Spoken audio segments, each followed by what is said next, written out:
Oh, and there we are. We are live. You want to take us in, Phil? Sure. Folks, here we are again on another edition of Friday Night Live, which is increasingly becoming better than Saturday Night Live. So, I mean, your weekend starts off great with us and, kind of goes downhill as we progress. But nonetheless, here we are, April 11th, 2025, Friday Night Live. And joining me, I'm Phil. I'm the Director of Operations for Page. Joining me again this evening is Ed. Hey. And of course, Ron. How are you, Ron? I'm good. Little dicey today. I wasn't feeling well. I feel a lot better now, so that's really great. If only you had some food. Well, I'll take my wife Jennifer to task in a little bit. I'm sure she's watching. That's why I dropped the hint. Yeah. I'm sure she's watching and just dumped whatever she was making into the garbage, or at least my portion of it. So it's okay. Yes. Yeah, you're gonna have to fend for yourself later after the stream. It sounds. Yeah, I am totally incapable of feeding myself. So we all know how that goes, and no problem. I can sit on the Attorney General of Washington D.C.'s external advisory committee, but I have to have others help me with my food intake. So it's a tough life I lead. Goodness gracious, how do you do it? Barely. Right. All right. Well, thank you everyone for joining us yet again here. We have some very interesting and exciting things to talk about this evening. And so we're going to start the show off. So we are going to be joined this evening by a few other folks. And we would like to bring in our first guest this evening. And I'll do a little introduction. So we're joined this evening by Jen Cash, also known as the Blind Bard on YouTube. And we're going to be bringing in Jen in just a quick second. Hey, there she is. Hey, Jen, how are you? Good. How are you? Fantastic. Thanks for joining us this evening. Thank you for having me. You know it. Absolutely. We're very excited to have you join us. So, Jen, thanks again for joining us. And we've mentioned last week, I believe, that you were going to be helping us out at Page 3 with doing some of the guest interviews. We're going to be having a dedicated interview booth set up, and you have graciously agreed to be one of our interviewers. So why don't you give us a little bit of an introduction to who you are and what you're all about as it relates to games or RPGs or what have you, whatever floats your boat. Tell us a little bit about Jen. Sure. So I've been visually impaired from birth, and I have an education background. I have a master's of education in vision studies, and I have been playing and running my own games since 2017. And I started this channel to help blind players and game masters to play and run their own games with ease, confidence, and independence, and also to just spread the awareness that, just because we're blind, that doesn't mean that we can't play tabletop role-playing games, because it's all theater of the mind. But I feel like we're such a low incidence that not many people have any knowledge about visually impaired or blind folks, and a lot of people don't really know who we are, let alone play with us. So I'm just here to spread awareness and help whoever I can.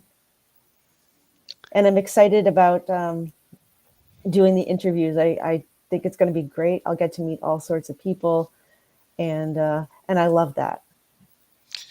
Can you tell us a little bit about your YouTube channel? Sure. So my channel helps blind players and dungeon masters to play and run their own games, with ease, confidence, and independence. I started it I want to say December 6th of last year. And, you know, growth has been slow but steady. And I absolutely love it because I review games from the blindness perspective. So just kind of go over the rules and tell people how I would play it and run it as a blind person.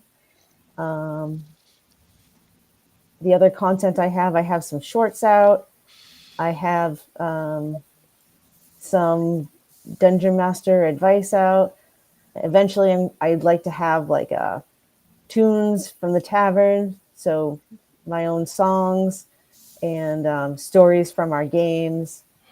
There's a lot that I want to do with this channel, but right now I'm just trying to get some great content out. And oh, go ahead. Well, earlier you said you feel like that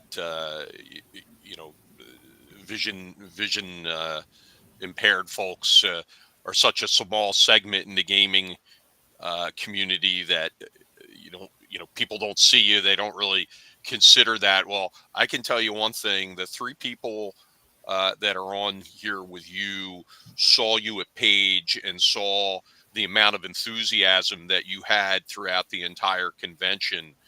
And we saw you, and we see you, and we know you're there, and that's why we've asked you to join us as one of the interviewers at Page this year. Well, thank you. I appreciate it. I loved my experience at Page. It was my first out-of-state con, and the first time I was actually getting to meet people in the tabletop community, and it was a great experience.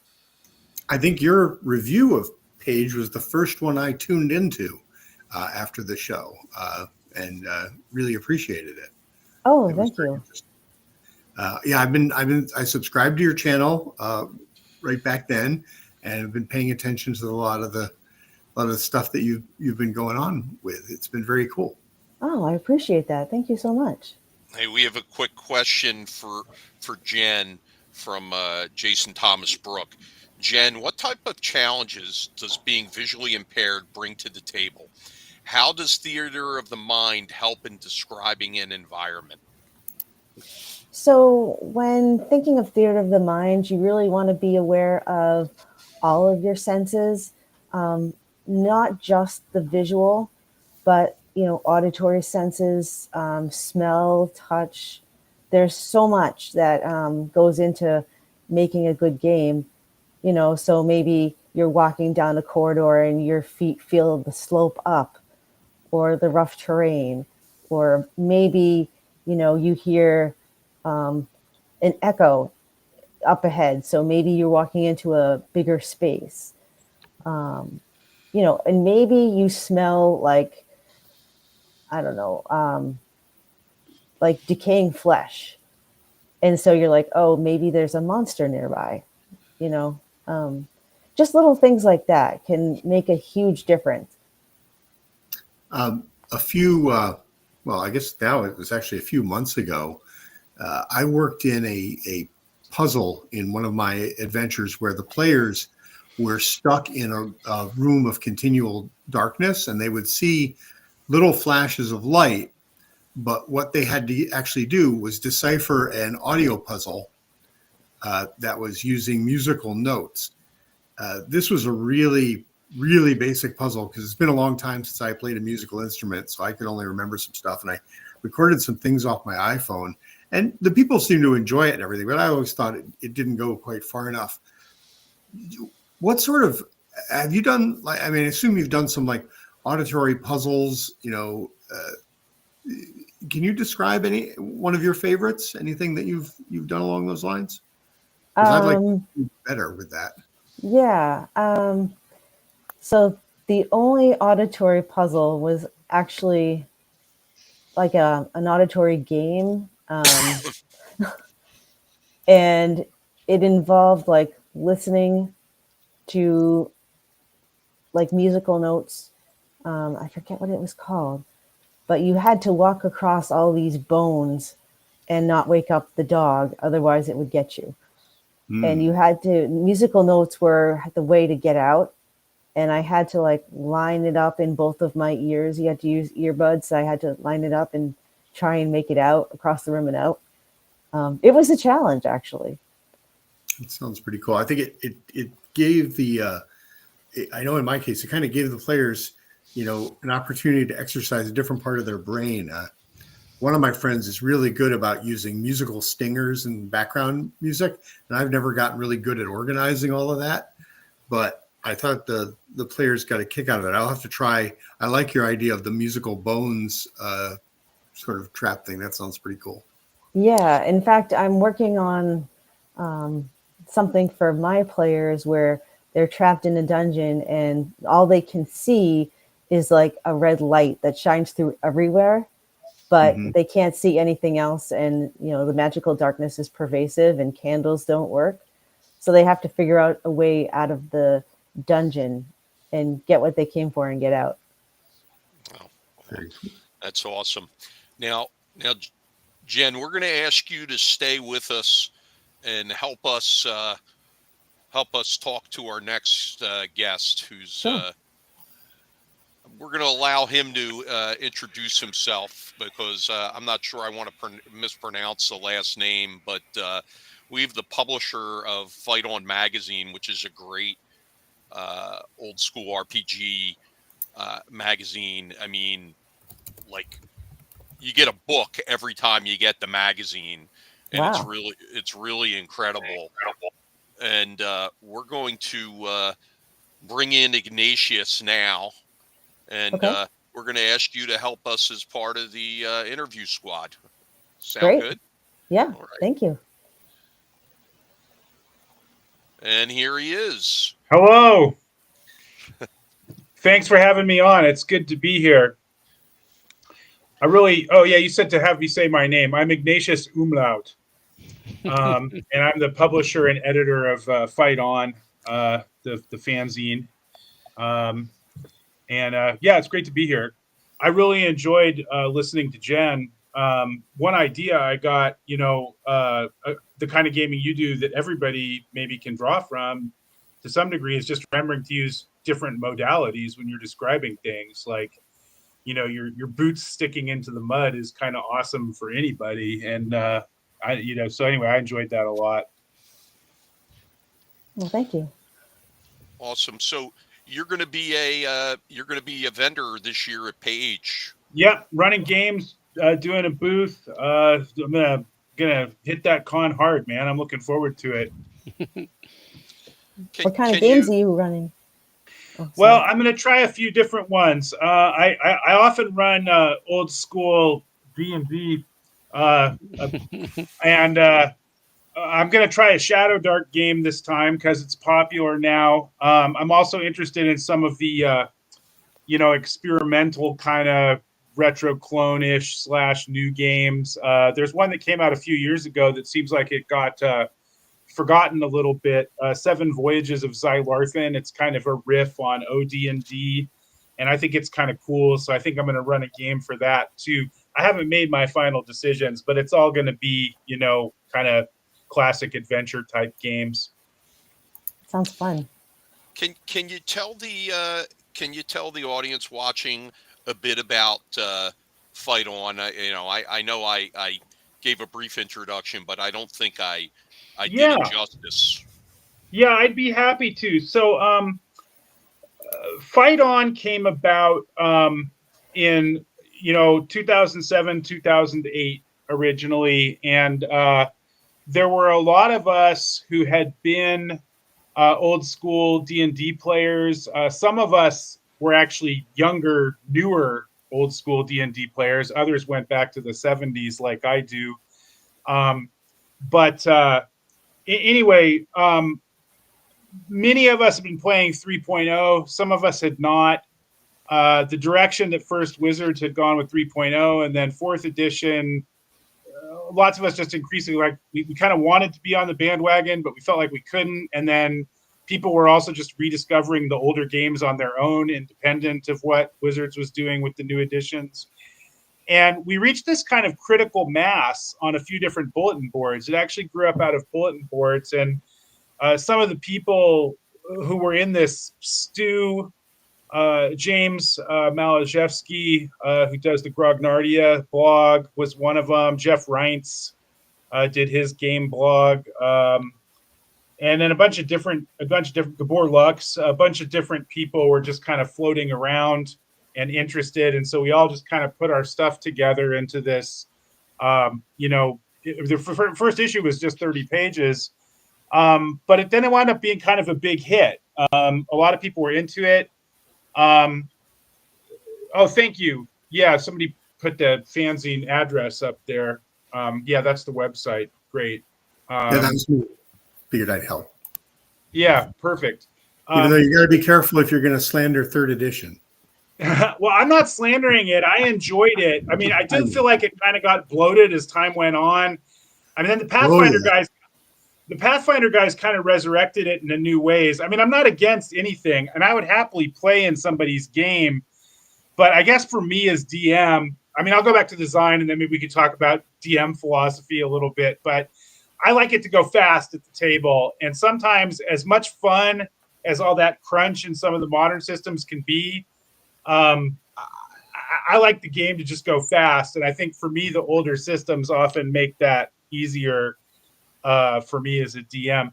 But anyway, so there are all these people around. And then when the first issue was successful, some other people, one of the very last interviews, it's not a great interview, unfortunately, but one of the very last interviews with Dave Arneson before he died was in our issue number 2.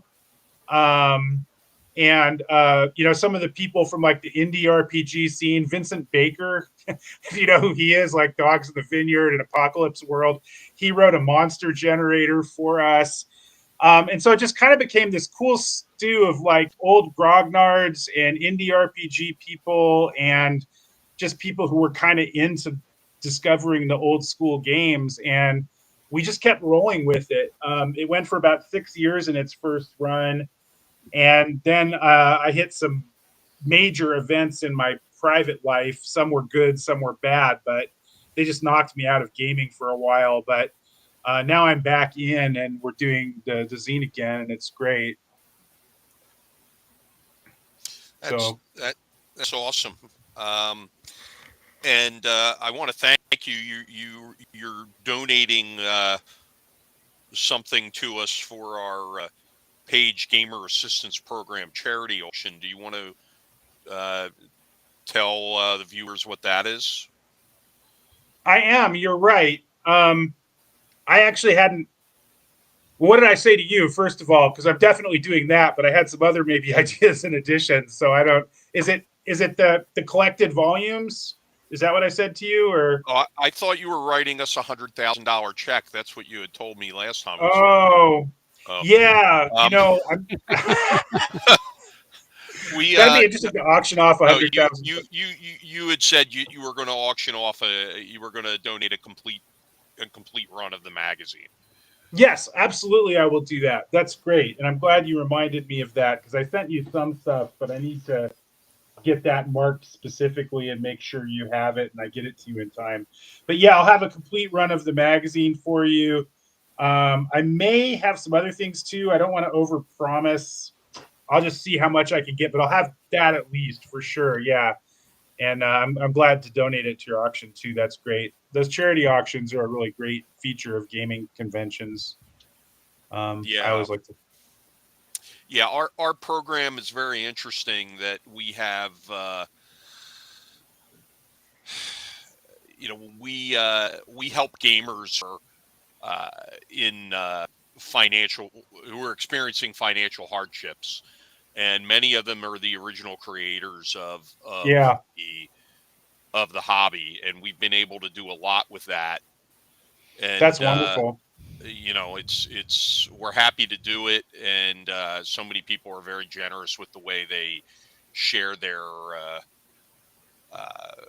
things with us and donate things to us to auction off, and we've been able to do a lot of great things, which is a core to what we do at Page. We want to do some good with the convention, in addition to giving everybody a good time. Yeah, it's great. So do you guys do much old school gaming? I think you've been around for a while. What are you trying to say? No, I don't know. I'm just What are you curious. suggesting, my friend? Like what do you? I mean, what are you into lately? I don't know. I was just making conversation. You know, what are you playing lately? Well, how about this?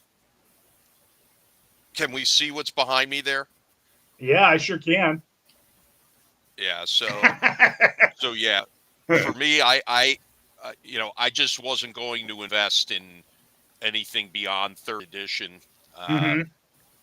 or really beyond second edition, and I still regularly play second edition Awesome. AD&D. That's our choice. I think the system's good enough the way it Mm-hmm. is, and I do enjoy other systems, but for me personally, I love AD&D second edition. Yeah. Well, at the right game master, you can really do a lot with that. It's D&D. So yeah. That was a Uh, system I started with first, Mm-hmm. second edition. Yeah. I'm looking here at some of the other people online. We have Wes the Egg Thief Allen from DM Tales on the line. Wonderful. Um, you know, we have we do have a question here for. Okay. We have a question here for you. It is, what is your RPG kink?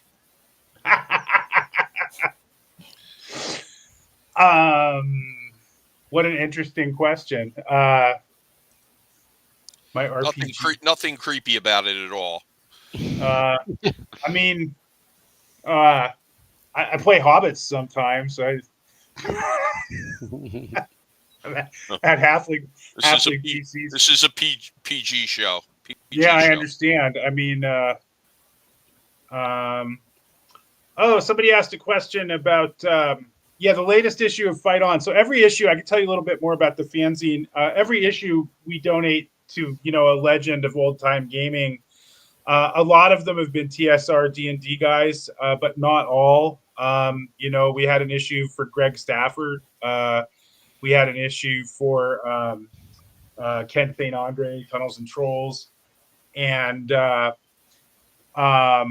anyway, so the most recent issue, which I was holding up here a little while ago, was dedicated to Trampier.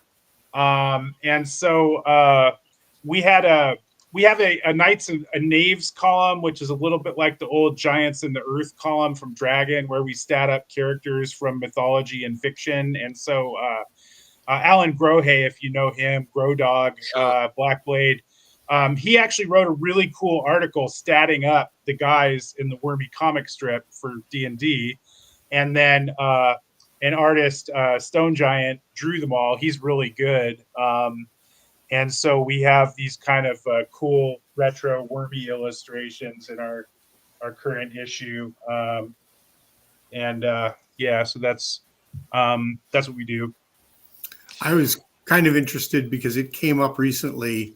I ran a adventure at Gary Con and EcclesiaCon that was based on an adventure from the old Phineas Fingers treasury. Oh, see, Phineas is...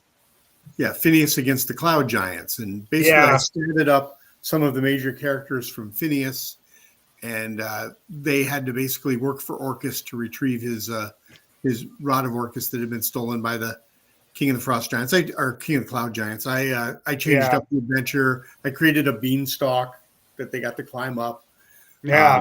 Things like that. But it came up in discussion after one of the games. Somebody's like, hey, you're going to do something like this with Wormy. So gave me some thoughts about maybe doing that someday. Yeah, so that'd be awesome. When I saw you mentioning it, I was like, "Oh, I wonder what that is." That might be interesting. So. Yeah, well, if you want, old school, 1E, 2E type stats for those guys, they're in the current issue. And actually, as far as page guys goes, I mean, I'd be happy to just hook you up with a PDF if you want to email me afterward. I'll send you a link. Sure. But might have some useful stuff in it. All right, Jen, do you have any questions for Ignatius? Yeah, I was wondering, what are the upcoming projects that you're working on that you're most excited about? Well, my primary thing is the fanzine, which is kind of collaborative. It's a labor of love for all of us who are involved in it, and some of the guys, Ron, Tim Kask has been a friend to the magazine. Frank Menser has helped us out with stuff. We've had interviews with other people. Errol Otis did a cover for us. That was like probably my first moment of like total geek nirvana doing the magazine, when we had an Errol Otis cover on issue 8. I mean, that was but as far as, so that's kind of the main thing that I do as the Fight On editor, is just Fight On. We are going to try to do some hardcover compilations of our older issues. In terms of personal products, which wouldn't necessarily be Fight On, they might go into the magazine, but I've been thinking about trying to write some standalone adventures. Part of that is a time thing, but I think I have a lot of cool adventure ideas. Some of them have been in the magazine over the years, but so I've thought about branching out into like real or personal RPG publishing, but my main thing has always pretty much been the magazine. I did do a little work on some projects for 3E. I've got a credit in the Wilderlands boxed set, which is rarer than hen's teeth now, but so I have done a little bit of design work for other companies, but mostly I do design. That's what I do. That's awesome. Yeah. No, I mean, I do sometimes have fantasies of publishing my fantasy worlds or whatever, but I haven't gotten around to it yet. No, is it a PDF or like a hard copy or what? The best way to read it is in print. I design it as a print magazine. It's got, classic 80s kind of 2-column layout. But you can read it in PDF. It's interesting, when we first started publishing it, PDF publishing was just starting in the RPG world, and people didn't know what to do. Some people didn't want to do it at all. Some people were selling their PDFs for like 5 times the price of their print products, because they thought, well, I'm giving them a template to print it itself. But we just decided to do it. And we've been doing it ever since. So you can get it in PDF. I know a lot of people like to read on the computer, but it really is. I mean, the kind of cool thing about the magazine, because there's a lot of great focused game products that do one thing, but this is the kind of thing you can have on your table, keep it in your bathroom, whatever, and just like flip through it, read some articles, get some ideas out of it, So I do think it's best in print, but PDF's great if you just want to check out what's in it. And it's sold on Lulu, which doesn't allow you to combine, but on the drive-through, we're giving a little bit of a discount on the new issues. We haven't gotten all the old issues on drive-through yet. We're working to do that, but anyway, you get you can buy both for a little bit less on drive-through, and eventually they'll all be available that way, but they're not now. Okay. Yeah, I definitely plan to check them out. Yeah. We have a few people here in the crowd. Jason Thomas Brook says he collects RPGs and has over 300 plus unique games. There's literally a game for any genre. Mm-hmm. And as a hardcore collector myself, I say, Jason, that's a cute little collection you've started there. That's great. You're never going to be bored with that many games. Yeah. Yeah. Chet Mitten, the artist, who we'll have to introduce you to, so he can maybe do some artwork for you. Yeah, I'm familiar with his work. He's good. Yeah. We like him. Did you know he has red hair? He had red hair when he was a child. He did. He was literally a redheaded child.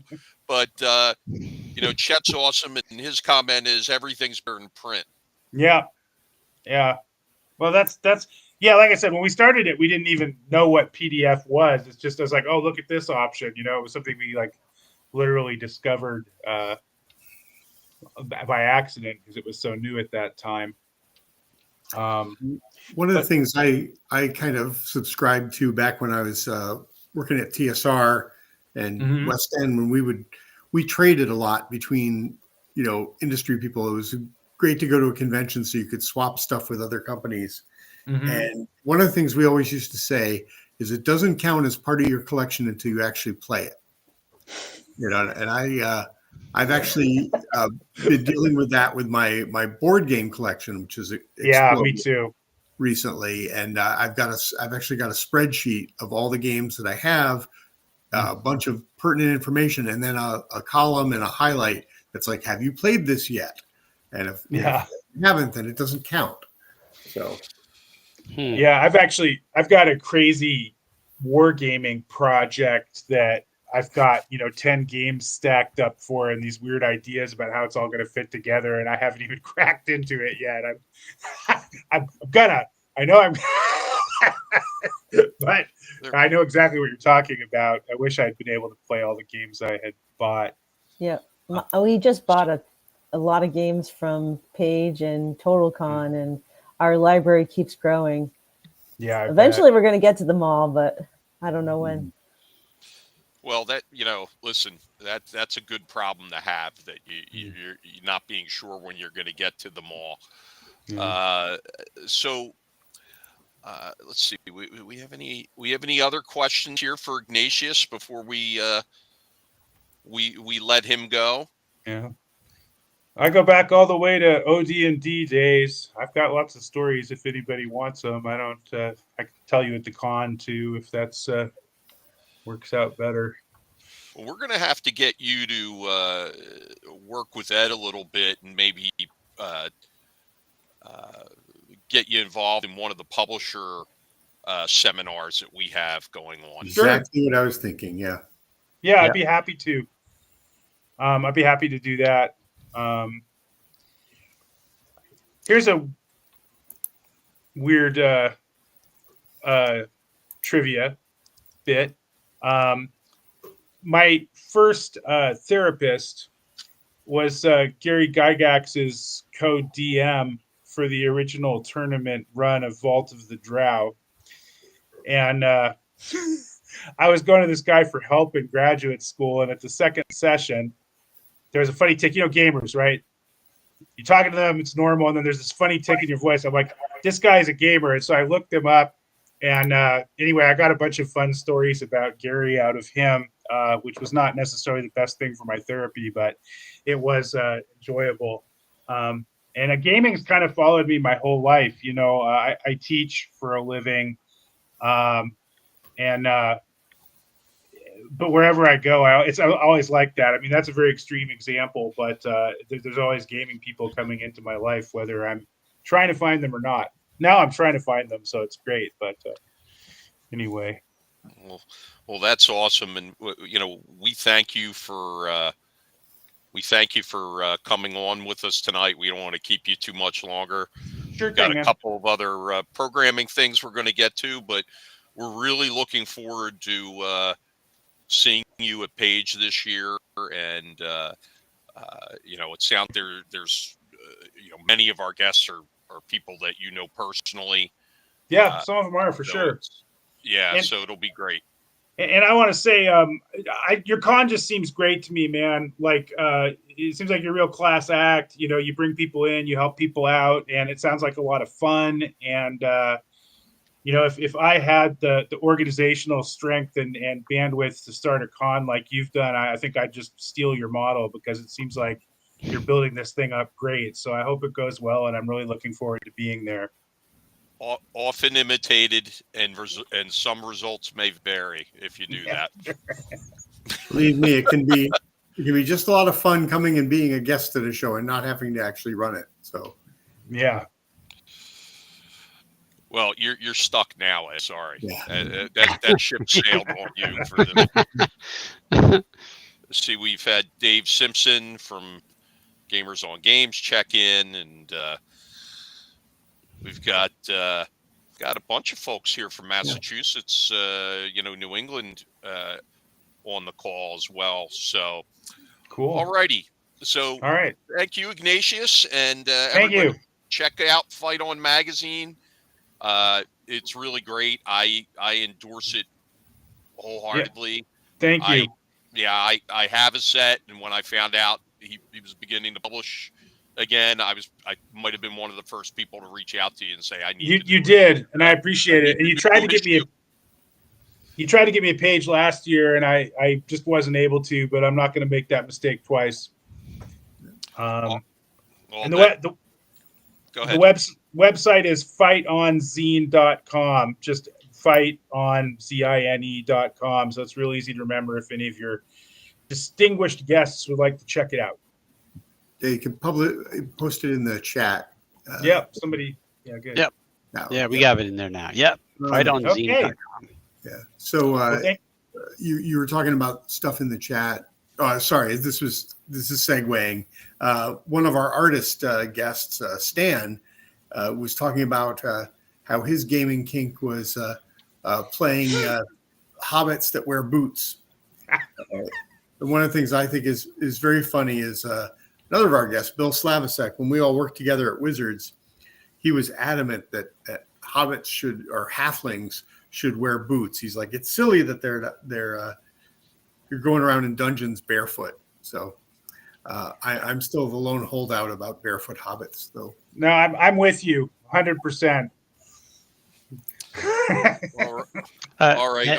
On the note about Hobbit footwear, Ignatius, thanks for coming on. Thank you very much, Ron. Thanks, everybody. We'll see you again soon. Yep. Thanks very much for joining us. Yes, thank you. Thank you. All right. We're going to leave Jen on with us to help us through the rest of the show here. Phil, you want to roll out? Phil sends us this run of the show. He puts all this hard work into it. He's very diligent about it. And then we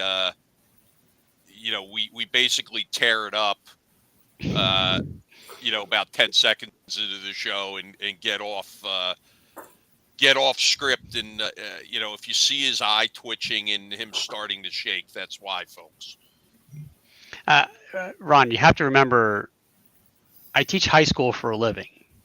So every day, 6 times a day, my lesson plan gets blown up 5 minutes into the class. So it's, I can't tell you how grateful I am that we actually have a truly qualified teacher on with us tonight in Jen.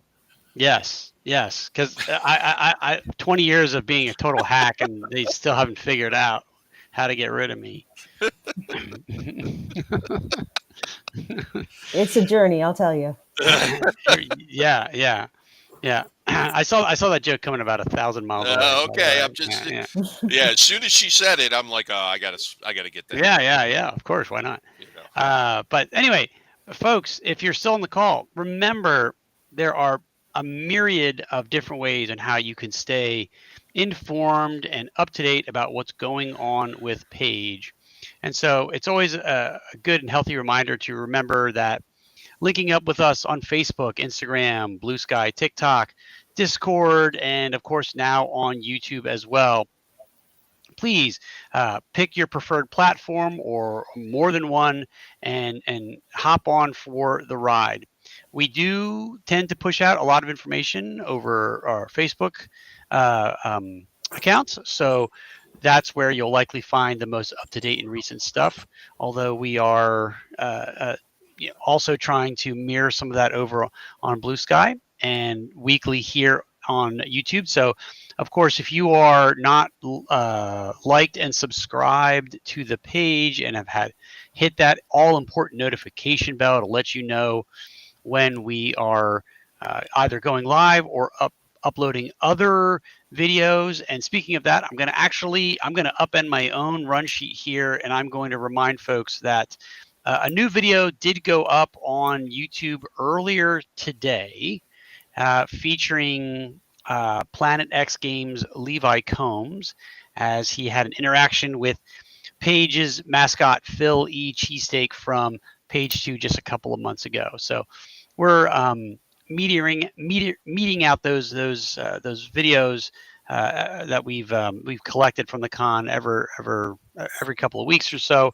So go out there and check it out. It's pretty funny and it's a good time. So yeah, and you can only find that, of course, if you subscribe to the YouTube channel. Let's go and let's talk about a little bit about just con updates in general. Another general reminder, folks, event submissions are still currently open. They'll probably be open for a little while yet. We have begun the process of starting to approve events. So please, if you submitted an event, please be patient as we work through and evaluate the events for approval. That does not mean that they have been scheduled yet. Approval does not translate into scheduling, so that'll also happen as well at a later date. Badges are still on sale. Remember, Page is moving into a 4-day format, and so if that's interesting to you, please hop on. You can, of course, get single-day badges as well at phillygamingexpo.com. Don't delay. Hop on right now and make sure that you can reserve your badge at the con. We have t-shirts, some t-shirts from our diversity inclusion initiative that we call On the Same Page. They are available for pre-order on the Page website. And so if that is of interest to you, we hadn't anticipated actually putting those up, but we had a lot of inquiries about offering those as something to buy. So if that sounds interesting to you, hop on there, order a t-shirt, and then of course we will get that to you at the con. Real quick, Phil, with Sure. those t-shirts too, 100% of those proceeds are going to be put into the On the Same Page diversity program, which, we're trying to make the convention, more accessible to all.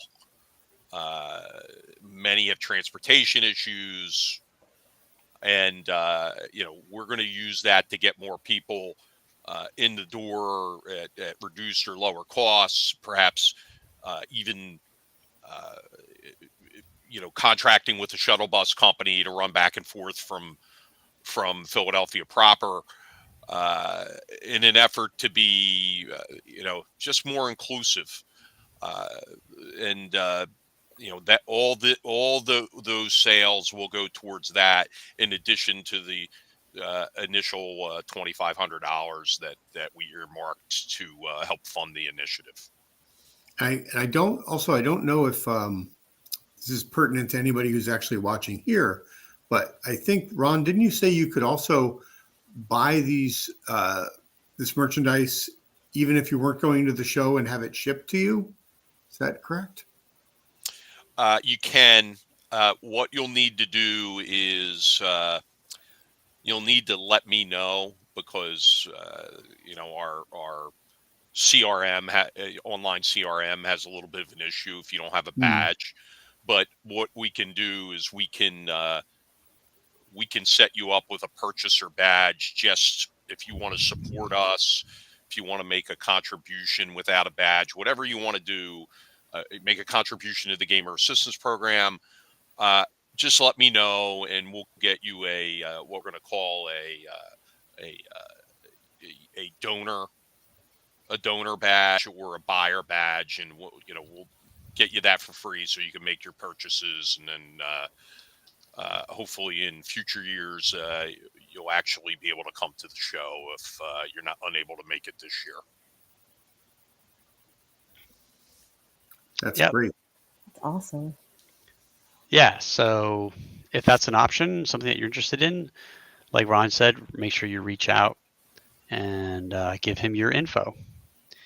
All right, so since last week, we have announced some additional special guests that will be joining us, and we want to highlight those folks now. And so if you haven't been paying attention, we announced Carlos Lissing, who is a designer with Castle Entertainment, and I am on Castle Entertainment's web page right now, checking it out. Castle Entertainment puts out a lot of sort of old school OSR type dungeon modules and so forth. If you're into the OSR vibe, Castle Entertainment is a great option for you to support. And Carlos will be joining us at the con, so you'll be able to interact with Carlos, ask him questions, and check out what he's doing over at Castle Entertainment. Additionally, we were very happy to announce Erica Lowe from Broken Brain Games will be joining us as well, coming up from Tennessee.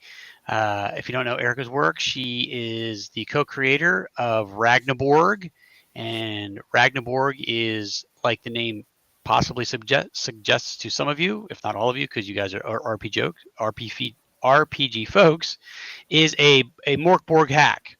And it is based on a Viking motif or feel or vibe to it. I got a chance to check it out. It's really good.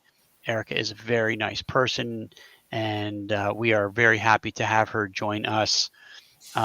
She is a very sweet person, so I'm sure if you get an opportunity to say hi to Erica and interact with her, we're hoping that maybe she can even run some Ragnaborg games, and we've already gotten her talking about a couple of panels that we're going to try to include her on as well. So we're really excited about that. Additionally, Jeff Hall, who is associated with the tremendous tome of Epic Dungeons. He's the designer and author, co-designer and author of that book that was out on Kickstarter a little while ago. And help me out here, guys. He works for Games and Stuff. Is that correct? Yep. Yeah. Yes, he does. Yep.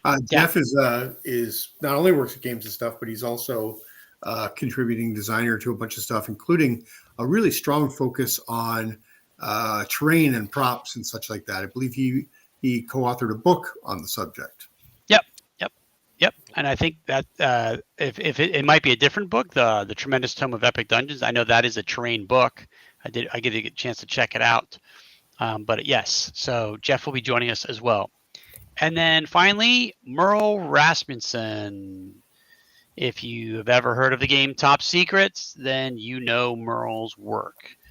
Merle has been associated with the RPG community for literally decades. If I'm taking a guess off the top of my head, the first edition of Top Secret was probably published in 1980. If that's right. If it wasn't 80, it was 81. And so something right around that time. I had a really great conversation with Merle out at GaryCon just a few weeks ago, and he is very excited to join us. He's an extremely humble guy, and if you get a chance to say hello, please do. Typically, Merle comes to cons wearing a tuxedo.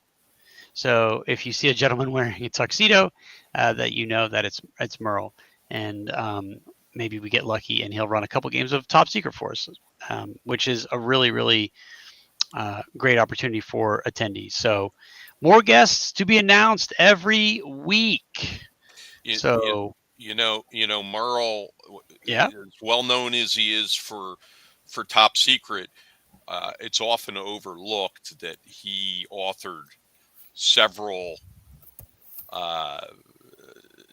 BX modules that were TSR modules that were published, things like Quagmire, the B Solo, the Ghost of Lion Castle, things like that. Outstanding adventures, and Merle is a great guy.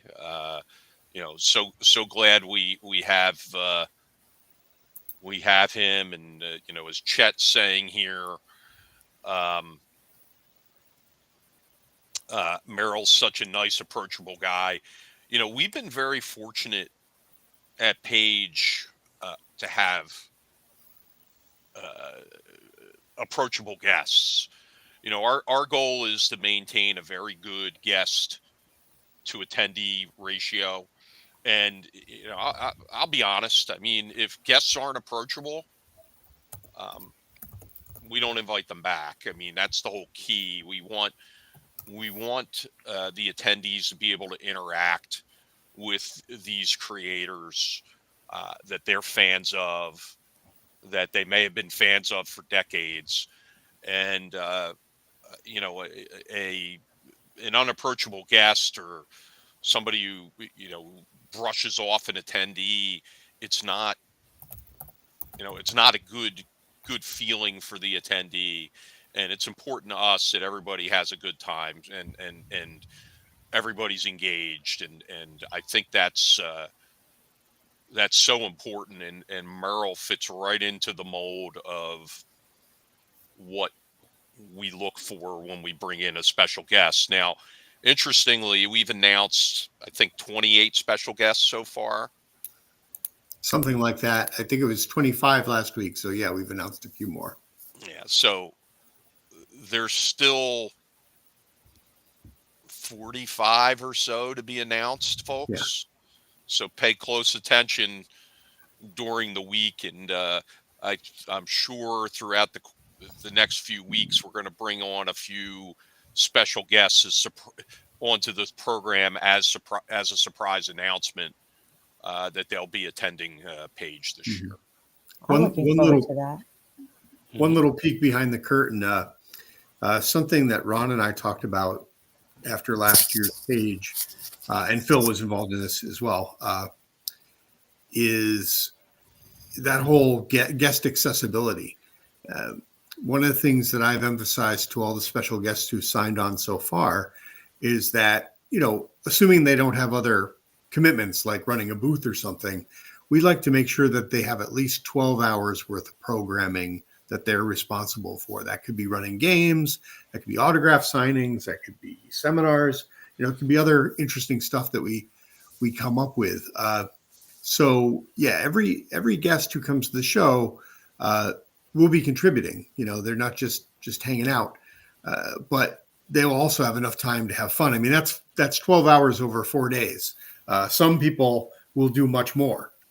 I know from my personal experience, there are a number of folks we've invited who will have to kind of tell them to slow down, go play something, go have a cheesesteak. But yeah, we're really kind of committed to the idea that the guests are there to interact with the fans, and we want them to have fun too, but they're going to make the show in a lot of ways. You certainly do a great job, because when I went last year, my first experience, I just felt it was so like family. Like this group felt like family. Like all the little moments, like the vendors, getting to talk with them, or just people sitting at your table at breakfast. I mean, that's something I'm always going to remember. I'm glad to hear that. We appreciate that, and I remember seeing you and your husband at the hotel. I think it was Wednesday night. You guys, I think he came in Wednesday. Did you not? Yes, we did. And you're never sure, but I saw you were wearing gear from a local game store, and you guys were at the bar getting your dinner, and I waved to your husband, and he looked at me like, "Who's this guy, and why is he waving to me?" So, but I identified you two as gamers right from the get-go, and it was great that you came out. Stan's unhappy with the way he's being treated as a guest, because I have told him he's going to be chained to an artist table and a signing table for the entirety of the convention, and he was okay with that as long as we fed him 3 times a day. So, but Stan, please keep your complaints focus your complaints to Ed, the director of special guests, the special guest coordinator. Well, Like, Ron knows about a secret plan that Stan and I have for a very fun event. You remember that one, Ron? I do, and here's here we go. Here's Stan getting drafted by Chet Mitten to draw something for our charity art board that we're going to auction off. So good job, Chet. But I mentioned that you gotta tell Stan ahead of time so he can ramp himself up. He's a busy guy. Well, it's funny. I make light of this, but and I mentioned it last week, but I'm going to mention it again. I mean, Chet Mitten has been so gracious to this convention. He's done so much for us, more than I could possibly articulate in terms of helping out with artwork and badge design and things like that. And there's not a one of these programs that'll go by when I see Chet on here when I'm not going to be immensely grateful for everything he brings to the convention. So besides the T-shirts, you mentioned in one of your emails that you have dice and also maybe mugs this year. No mugs, no mugs, but we do have custom dice. We have a custom Philadelphia Area Gaming Expo D6, and Ooh. that has a complete matching dice set to go with it. And those dice have arrived. I just have to go pick them up. I'm very excited about that. We also have a custom, a Philadelphia Area Gaming Expo branded dice bag available. Cool. That's got our mascot Philly cheesesteak on it. We have 3D printed Philly cheesesteak miniatures. And we're going to be doing a little bit more with our T-shirts this year. We're going to have our black T-shirts. We don't typically do year-to-year T-shirts because I had to fire sale what was left over from year one at year two, and I don't really want to do that. Not that I mind it, but I would rather just have a nice consistent brand. But we're going to mix it up a little bit with the colors of the convention T-shirt this year. We'll have some colors other than black with the big circle logo with Phil on it. We might even have these tie-dye ones that, like the one I'm wearing here. You say you're wearing one. Yeah. I Cool. am. I am. But these are unfortunately they're expensive. Our cost on them is expensive, and I'm cost sensitive to what we sell at. So I'll probably put it out there and see who's interested in pre-ordering, because it's not something that I want to have 200 of sitting around not knowing that whether people are really going to want them or not. I will emphasize to people, it's such a great thing that we can do pre-orders through tabletop events, because that gives Ron an idea of like, hey, if 200 people have said they want this shirt, great, we can make a bunch of them. But if only a handful of people do it, it's like, all right, well, maybe we need to spend our money in other ways. Well, fortunately, we have a couple of T-shirt vendors that are local T-shirt vendors. In fact, both of them are vendors at Page this year, which is great. And they're not really they're treating us right. There's not really a volume discount, like they're giving us a low price no matter what we get. But they're giving us the lowest price that they can provide. And if you ever look up tie-dye T-shirts, they're extremely expensive for whatever reason. And you can't just go buy tie-dye T-shirts and have somebody emboss a decal or a logo on it, because there's something with the tie-dye T-shirts that they have to be made a certain way once in order for the additional artwork to affix to them. So we'll see what we can do. I know a bunch of people want them. Yeah, Brian Keene is yelling at me to take his money. I got you. And we'll do a pre-order on them. They definitely won't be available for just walk-up sales. That'll be solid color T-shirts with the logo on it, and those colors will vary. So we have a little bit of a variety. It seems like everybody likes the black, but we'll go with a small variety of the other colors as well.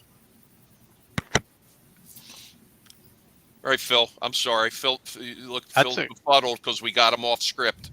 That's okay. Pivot. That's the name of the game. All right. So we did want to wish a very happy birthday to special guest Justin Sorois. It is his birthday today, and again, we talked about Justin's Kickstarter last week, Sick of Switch. So it's still out there. It's getting close to 35,000, and that unlocks another stretch goal. So if you're into folk horror, I would highly recommend you check that out. He's making a great donation. Yes. To the Page charity auction as well. Justin's not only a game designer and an author, but he's also an artist, and he has a original art piece related to Sickest Witch that he's going to be providing us, as well as a complete set of whatever Sickest Witch stuff is out at the time, been produced, and that's going to be going into the auction. And I'm sure, based on some of the folks I've mentioned this to, that that's going to raise a lot for our gamer assistance program, because Sickest Witch is going to be one of these games that really takes off, in my opinion. It's got a very unique spin to it. Yep, absolutely, and we definitely touched on that last week. So if you missed last week's show, you want to go back and learn a little bit more about Sick of Switch, or just go out to Kickstarter and check it out, we would highly recommend you do that. So again, happy birthday to Justin. As long as we're talking about projects, and since Stan has been nicely hanging on here, I don't know if we talked about, we also have a game that Stan did art for. If you want to see a sample of his artwork, it's called Necromancer. It's a card game by Kobold Press. Stan, if you wanted to post a link in chat, I think that would be okay. I seem to only be able to post into the private chat for some reason. I don't know why. But that's another thing, that we like to do with our guests is somebody's working on something. We like them to chime in because we figure people want to see what they're doing. We also support the people that support us, plain and simple. Yep. We are a family, and if somebody's working on something, then we're there to help out. I just posted the link to our private chat. Somebody who knows how to put it in the regular chat, they can. We're a little over time right now, I think. Yeah, we are getting there. I might adjust this a little bit. We wanted to highlight a vendor at the con, and I thought it was appropriate to do a little shout out to Pacesetter Games, our good friends over at Pacesetter Games, the Barshes, Bill Barsh and Ben Barsh, who were an early supporter of Page when we got this thing started, and they have been a phenomenal vendor. They've been a phenomenal friend to the convention, and we are happy to welcome them back. They just ended a Kickstarter just a few days ago, a solo adventure that was fully funded. So I think they're doing a lot of Kickstarters nowadays. You can still pledge basically after the campaign ends. And I was just checking it out here. I think you can still hop onto that if you'd like. But it's a solo adventure called Up the Beanstalk, and it has it's a Jack the Beanstalk sort of a vibe to it. So, but back to the fact that Pacesetter Games has been a fantastic supporter of the convention, and I do believe that they are working on a con-specific adventure for Page 3, con exclusive. And so that is something that you're going to want to get in on. And again, remember, con exclusive means just that, con exclusive. So if you want a memento in the form of something other than dice or a t-shirt, you can take something home and you can actually play it, well, then you're going to want to get in on that adventure. And again, that is in the vein of how a lot of cons used to do things back in the day and have con exclusives. So sort of reviving that tradition to a certain degree, we want to continue in that vein of having con exclusives at Page. And so Pacesetter Games is going to be helping us out with that. Yeah, Go ahead. they're going to be helping with that, and we're also going to have another con exclusive adventure that we'll announce in upcoming weeks, which will be great. But just to reiterate what Phil said, when we first started to prepare for Page, we kind of focused in on Pacesetter. No Bill Barsh from the collectors community, and it's a big ask. Hey, will you come to our convention? You're in Michigan. Will you come out to this first year convention and have faith in us that we're going to put together a good product where you're not going to lose your shirt when we invite you to come. And Bill and his son Ben, they did exactly that. They took that leap of faith with us, and for that we're going to forever be grateful to them. Yep. Can't echo that enough. So I wanted to go over to questions from the audience at this point to see if we have any, so we don't make the show too long. So folks, if you are in the chat, if you're watching or Facebook or YouTube, you have a question for us, now's the time to put it in chat and let us know what's on your mind. We'll try to answer it to the best of our ability. So hit us up if you have a chance and get those fingers smoking on the keyboard, because we're only going to wait so long. So if you got one, now's your time to ask us. We want to thank everybody for tuning in and supporting this program tonight. We had very consistent viewership between both YouTube and Facebook, and I want to thank all the people that have been subscribing. In fact, Marianne Wong just subscribed, and her husband Ronan has been a special guest at Page since year one. Of course, Ronan's an actor and a singer, and actually an RPG author as well. But little did we know that the real treasure of having Ronan at the convention is that he brings Marianne with him, because she's one of the nicest people that I've ever met. So going to be looking forward to seeing her again, and if she brings Ronan, that's okay too. If you haven't subscribed to our YouTube channel, please do, and also please subscribe to The Blind Bard. She's been very patient with us as we're yammering on, but she's been helping us interview people here, and we're going to see more of that at the show. Yep, and I just love your show. I always watch every week. Well, thanks, because Ed isn't going to be able to host with us next week because he's going to be out and about. But I'll extend the invite now, Jen. If you want to come on with us next week and sure. help Phil and I, then we'd love to have you. Yeah. Help me out so I don't have to worry about these guys. Sounds like a plan. Yeah. All right.